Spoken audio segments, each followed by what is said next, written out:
The Aboriginal community is an industry for a lot of white middle-class people.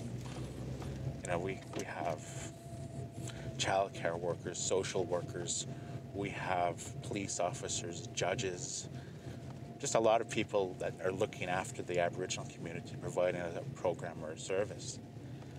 And I think, you know, for the most part, that's been the reality for the past generation. But as, you know, more Indians get educated, you know, and taking control over our own destiny, we've been placing a lot of like non-Aboriginal people out of a job. Any solution that needs to come out in terms of tackling the challenges that the Aboriginal community faces needs to come out from the Aboriginal community. And I think a lot of people need to realize that.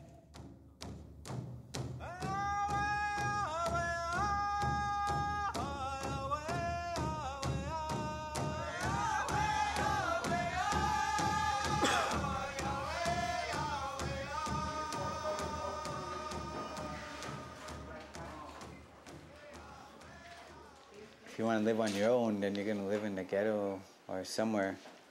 Like, you know, like right now, look at it's $271 for the hotel rooms.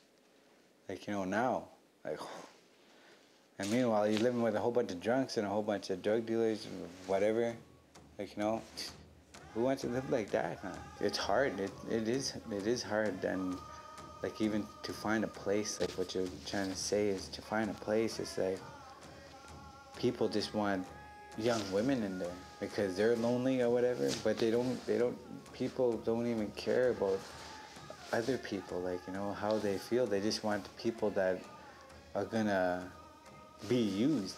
One of the main situations right now that I hear over and over again is having to be on social services to make ends meet, and families, including youth. These are families that have youth, children, that they can't find suitable housing in an area that they would prefer, that matches the amount of dollars that they're allowed for through social services.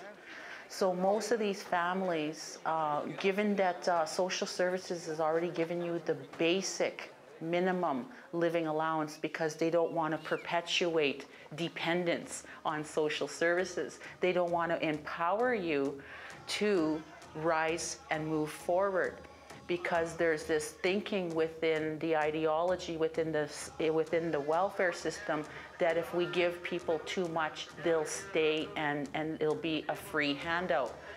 While on the other hand, the minimum is so low that the families are having to use the money for food and miscellaneous on their rent.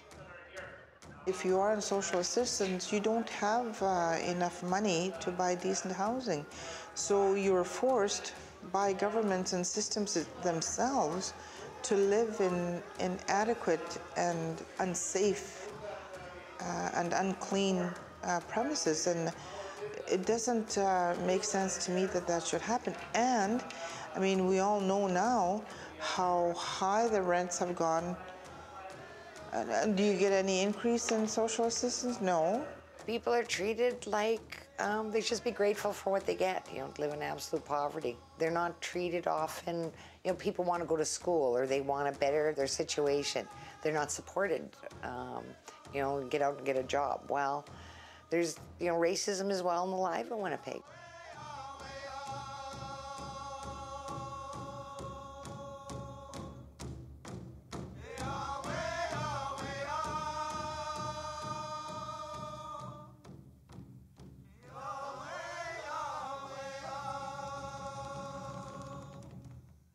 In Manitoba, the needs are so great for the low-income Aboriginal families that they're struggling so much to find safe, affordable, adequate housing that many of them are getting lost, and families are breaking up, and what they need is good housing.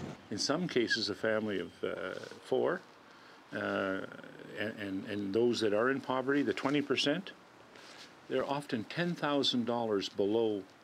It would take $10,000 to bring them up to what we think of as the poverty level. How they live, nobody knows. It's like they're going without. Well, they're lining up at the food bank. You know that 20 years ago, there wasn't any food banks? Poverty is a big issue. It's a systemic issue that needs to be addressed by government. It's perpetuating an overrepresentation of Aboriginal people in a situation where there is gaps and or lack of resources for Aboriginal people to be able to thrive and succeed and participate fully in Canadian society.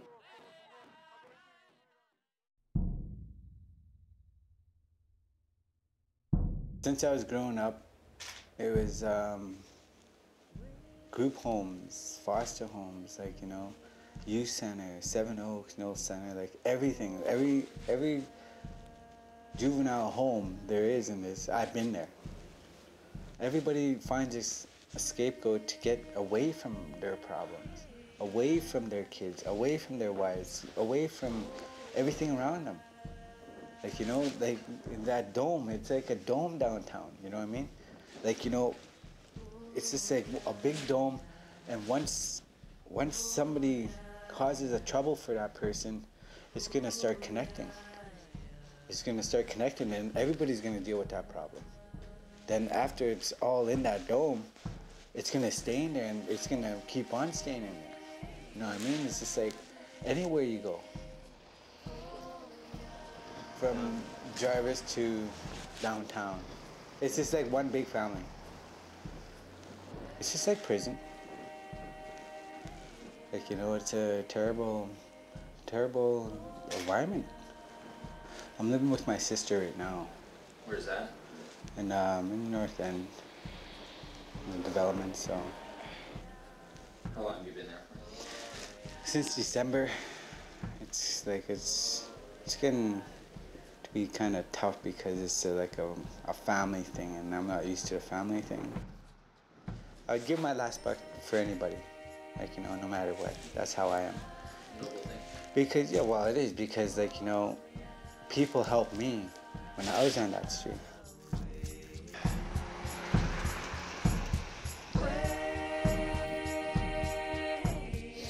I take it at one day at a time. Like, you know, it's just like AA, but I don't go to AA, but that's a good motto to say, like, you know, it's one day at a time. But that's the way it is. Because if you rush it, then you just go for a downfall, right? And once you hit that downfall again, it's hard to get back up there.